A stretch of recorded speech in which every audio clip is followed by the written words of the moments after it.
Good morning, ma'am. Good morning to all. Myself, Shuproma Dash, BSc Nursing third year at University College of Nursing and JNM Hospital. Today, I am going to discuss about a very important topic. The topic is management of common congenital malformation. It is a very important topic, so all of us listen carefully. If you have any doubt regarding this topic, you can freely ask me. So, at first, the introduction. Congenital malformation may be regarded as one from the reproductive failure. The favorable environment and genetic factor result in normal reproduction, and the unfavorable factor leads to sterility, abortion, stillbirth, preterm baby, or neonatal death.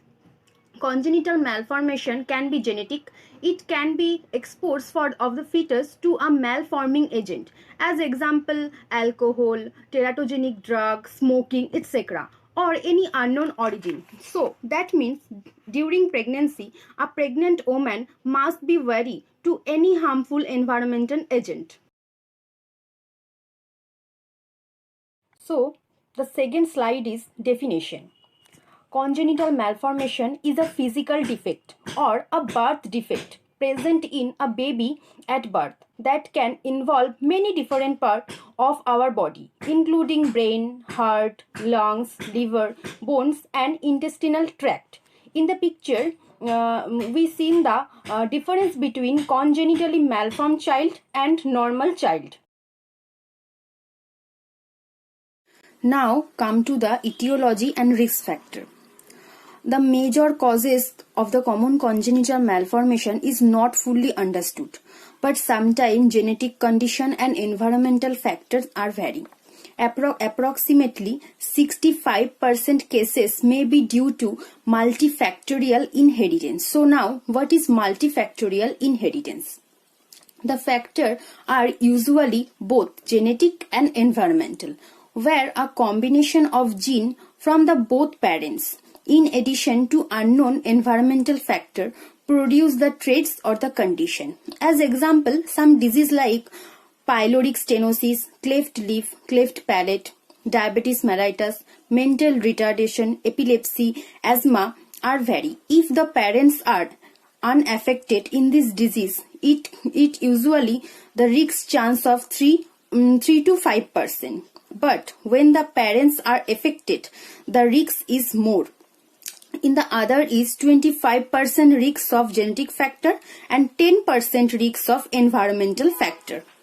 So now in the slide we see a flow chart. The etiology and risk factor are two types. First is genetic factor, second is environmental factor. In the genetic factor, first point is chromosomal abnormalities. Second is single gene disorder. And the third is very important, polygenic inheritance or multifactorial inheritance. In the environmental factor, first is advanced maternal age. The first is advanced maternal age. As example, elderly mother has high risk of a baby with birth defect or Down syndrome or other diseases. The next is consanguinity. Third point is maternal malformation. That means prenatal malformation or embryonic folic acid deficiency, vitamin deficiency are truly important and a high risk of a baby born with a birth defect. And the next point is exposure of medication, inadequate prenatal care, family history of birth defect, untreated viral and bacterial infection, as example rubella. And maternal addiction, as example alcohol and smoking. This is all of the etiology and the risk factor of common congenital malformation.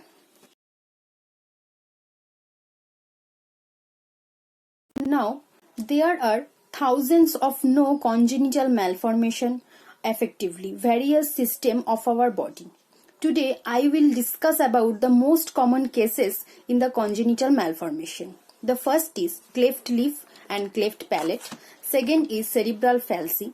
Next is Fragile X syndrome, Down syndrome, spina bifida, congenital hydrocephalus, congenital heart disease or heart condition, and congenital club foot. So, in the next slide, we discuss about some diseases. The first disease, cleft lip and cleft palate. Opening or split in the roof of the mouth and the lip. Cleft palate is a very common birth defect. It can occur alone or as part of genetic condition as symptom. The symptom may be arises opening in the mouth. They include difficulty in speech, feeding, or also stuttering, speech disorder, also common. In the picture, we can see the difference between normal child and a cleft lip and cleft palate disorder child. So the next part is the treatment. In the treatment is the surgical procedure is very much important. In the cleft lip repair, the surgery is cheiloplasty. It is done 2 or 3 months of the age, and the repair of cleft palate is name is palatoplasty. So the nursing management is the first diagnosis is imbalanced nutrition, less than body requirement related to inability to suck, and secondary to the cleft lip as evidenced by the assessment. In the intervention part is assess the degree of cleft and impairment to sucking. Assess the mother if the breastfeeding of the child with the positioning and stabilizing the nipple back in the oral cavity. So the next diagnosis is risk for infection related to surgical incision. The intervention part is clean the suture line with sterile water using a cotton swab and saline after feeding. Apply anti-infection ointment as prescribed. Observe the redness, swelling, bleeding, and drainage. The next diagnosis is interruptive family process related to visible birth defect in the child. Now, the nursing intervention part. Encourage to express their feeling and negative emotion. Give family support. Allow the participation in the child care. Teach and the family member to give their health education about the disease and their repair. Explain the outcome of the surgical repair. So now the next diagnosis is pain related to surgical procedure. So the intervention part of management the pain. Assess the level of pain by the observing the behavior of the children, providing comfort measure, administer analgesic as prescribed.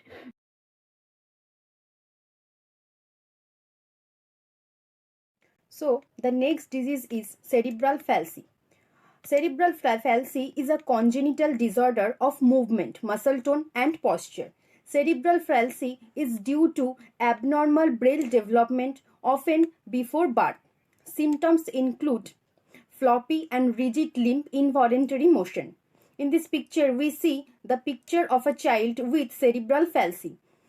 Treatment include physical or other therapy, drugs as example muscle relaxation and sedatives, and sometimes surgery may be needed, orthopedic surgery and gastrostomy using to drainage or a tube for using the feeding process. So the next disease is congenital heart disease. That means congenital heart disease is a defect in the structure or the heart or the vessels in present at the birth. Classification are acyanotic congenital heart disease, cyanotic congenital heart disease, and obstructive lesions. The symptoms include rapid breathing, bluish skin, shortness of breath, swelling in the body organ, edema is present. The treatment include implant heart device, catheter procedure, open heart surgery, and if any cases heart transplant also. So the next is congenital hydrocephalus. Congenital hydrocephalus is caused by a brain malformation or a brain defect that cause excessive cerebrospinal fluid to accommodation in the brain cavity. In the picture, we see the difference between normal child and the congenital hydrocephalus child. The brain is enlargement. The most common symptom is the enlargement of the brain. Hydrocephalus characterized by heart enlargement in the infant, adults or elder children. Medication include diuretic to eliminate the extra water and the congenital hydrocephalus management part is very much important. The most common treatment is ventriculoperitoneal shunt. This is a process, a tube or shunt through a small hole in the skull to drain excess fluid and relieve the pressure of the brain. In the second picture, we see the difference between before shunt and after shunt. In the next slide, I attached a video of the process of ventriculoperitoneal shunt.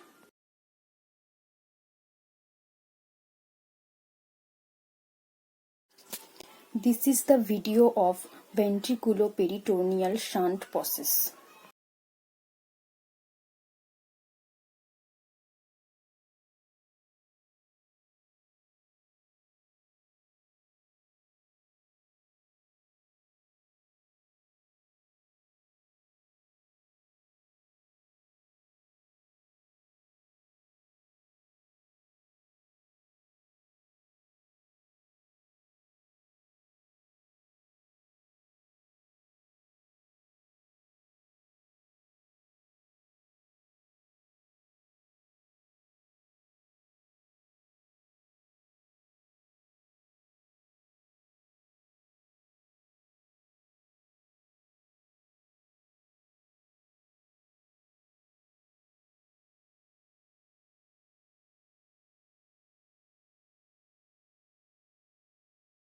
Now, the next disease is Down syndrome. Down syndrome is the most common chromosomal disorder and most common identifiable case of mental retardation. It is a condition associated with a various of congenital malformation. The symptoms include intellectual disability, developmental delay, and the treatment may be social education, group support, speech therapy, and etc. Now, the next disease is Fragile X syndrome. It is a genetic condition causing intellectual disability. And the Fragile X syndrome symptoms may include talking, delay in talking, anxiety, hyperactivity behavior. It affects both male and female, but female usually have milder symptom in the disease. In the Fragile X syndrome, treatments are therapy can be uses to treat learning disability. Medication can be used to treat anxiety and mood disorder. So the next disease is spina bifida. Spina bifida, a major common birth defect in which a developing baby spinal cord fails to develop properly. It occurs when a developing baby spinal cord fails to develop or close proper while in the womb. Symptoms included birthmark, muscle weakness, bowel obstruction, nerve injury, physical deformity, intellectual disability, and others. The treatment part is spinal surgery to repair the spinal cord, and others is when the surgery is done, the back brace will help the affected child. What is back brace? Back brace help to support weak muscle or keep the leg in the proper position for standing and walking. In the picture, we see the back brace and the affected child. In the next slide, I also sharing a short video of prenatal repair of spina bifida. So, this is the video of prenatal repair of a baby with spina bifida. With an exposed spinal cord. Prenatal repair is usually done between 20 and 26 weeks gestation. Once the mother is under anesthesia, we make an incision in the abdomen to expose the womb. The womb is then opened to expose the back of the fetus using a specially designed staple to control bleeding. The tissue over the defect is then opened and removed. Next, the spinal cord is free from surrounding tissue before it is protected using the dura. We then close the muscle layers over the defect to further protect the spinal cord. The skin of the fetus is then closed over the defect. If a fetus does not have enough tissue on its back for primary closure, we will repair the spinal defect using patches as shown here. First, We protect the spinal cord by suturing a patch over it before we lay down a second patch to reinforce the repair. We then close the large skin defect using a piece of skin substitute to complete the repair. We then close the womb and conclude the surgery by closing the mother's incision. Ideally, the pregnancy is continued until 37 weeks. Come to the next disease. The disease is cystic fibrosis. Cystic fibrosis is an inherited life-threatening disorder that damages the lungs and our digestive system. Cystic fibrosis affects the cell that produce mucus, sweat and digestive juice. It causes this fluid to become thick and sticky. They then plug up tube, duct and passageway. Symptoms are very included cough, repeated lungs infection. Medications are antibiotics to kill the bacteria. Sometimes chest physiotherapy as needed. Observation respiratory signs. So next is the congenital club foot.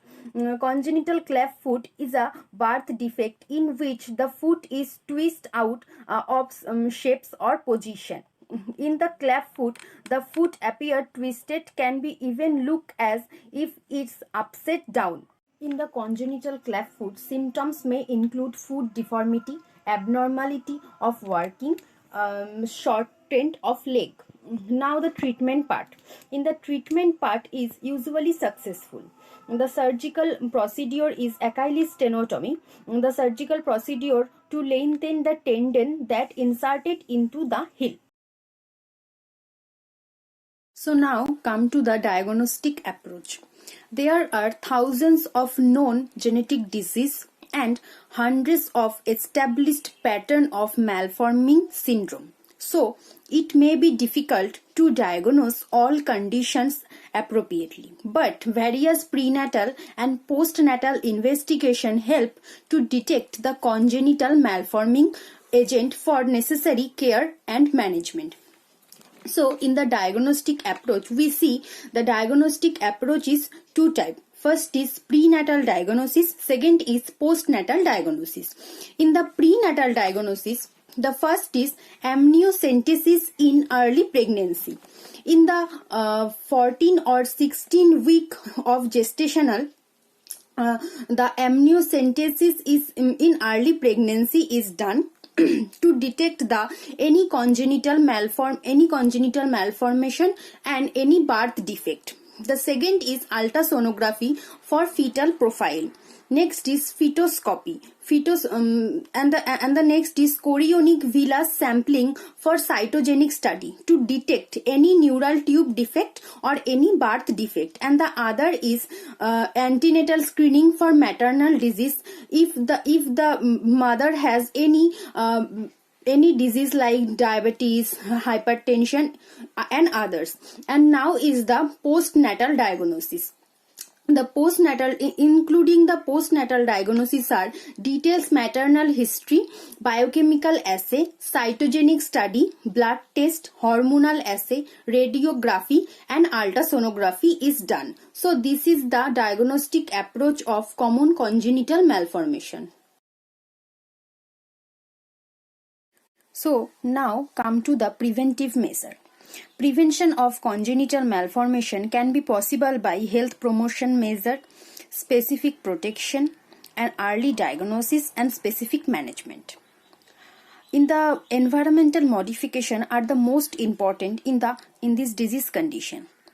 First is avoid harmful substance, avoid alcohol, choose a healthy lifestyle and a healthy diet, keep your diabetes under control, avoid cigarette smoking, prevent infection, genetic counseling, avoiding consanguineous marriage, avoiding travel by a pregnant woman,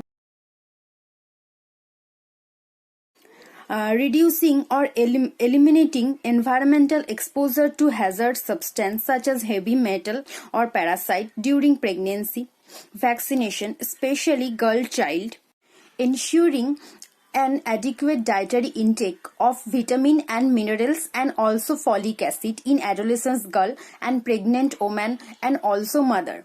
Ensuring adolescent girl and mother have a healthy diet including wheat, vegetables, fruit, maintain a healthy weight. So this is the preventive measure of congenital malformation.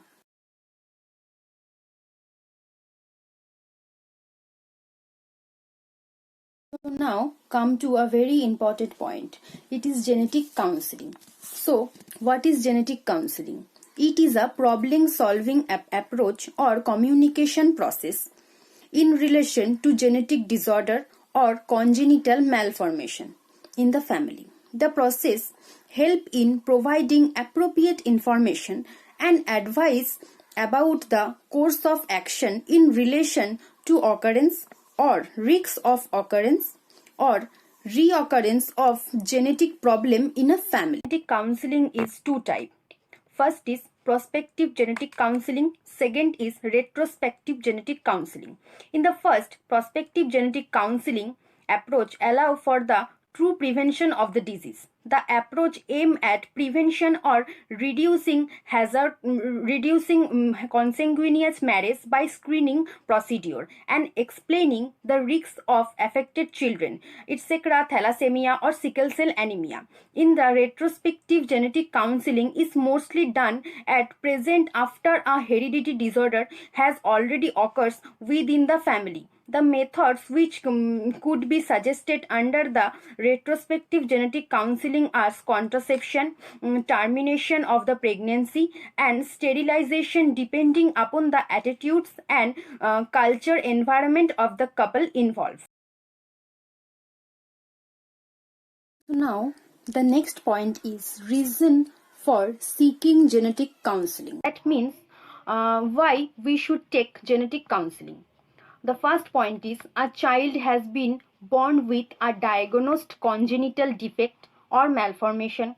A medical problem has affected more than one member of the family. A family has one or more mentally retarded children exposed of some environmental agent. Closely related couple want to know their risks of having a child with birth defect. When one person want to marry but know about hereditary problems, a genetic disorder is detected during prenatal diagnosis. So now come to the nurse's responsibility. The nurse can help the family by assuring them the explaining about the importance of accurate diagnosis for appropriate management of the congenital malformation or any birth defect. So the first point is collection of details history and of the illness, identification the present problem, its nature and its severity, provide necessary information to the parents and the family member, motivate the family members or genetic counseling, provide emotional and mental support to the child and the family, guide the family for rehabilitation of the. And the last is promote public awareness about the prevention of congenital malformation by individual or groups, health education or by mass media information. So now at the end I conclude my whole topic. So congenital malformation is a defect in the baby due to abnormal embryonic and fetal development. There are many types of congenital malformations are cleft lip and cleft palate, spina bifida, cerebral palsy and other. Congenital malformation, this condition develop prenatally and also may be identification by birth, after birth and before birth or later life. So in this whole topic, I will discuss about the introduction, definition, etiology and risk factor of common congenital malformation and also the diagnostic approaches and the preventive measure. So please go through the whole topic. If you have any doubt regarding this whole topic, you can freely ask me.